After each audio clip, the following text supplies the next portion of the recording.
সোনার দেশের সোনার মানুষ কয়জন চুরি করে? যদি এই কথা বলতে যাই তাহলে চোর ঘরে ঘরে। আমার এলাকা, আপনার বাড়ি ঘরে চোরের অভাব নাই, সবাই তলে তলে।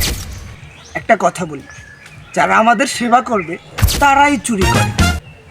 যাদেরকে আমরা ভরসা করে যোগ্য জায়গায় বসাই তারাই চুরি করে।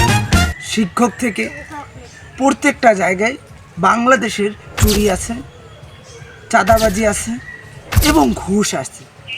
সরকারি চাকরি নিতে যাবেন, সেখানেও ঘুষ। আপনার একটা জমি বা কিছু কাগজপাতি ঠিক করতে যাবেন, সেখানেও ঘুষ। আপনি একজন নেতার কাছে আপনার একটা বক্সভাতা বা একটা বিজিবি কার্ডের করতে যাবেন, সেখানেও ঘুষ।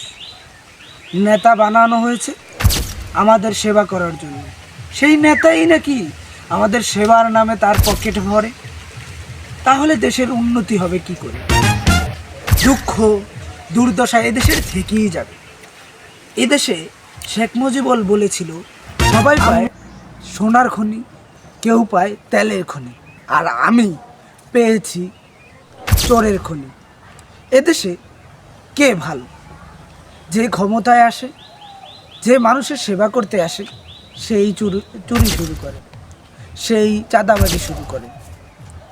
দেশ যদি চাঁদাবাজি মুক্ত, সন্ত্রাস মুক্ত, সুষ্ঠু একটা দেশ গড়তে হয়, তাহলে সঠিক লোকের প্রয়োজন, সঠিক দলের প্রয়োজন, সঠিক দায়িত্বশীলের প্রয়োজন।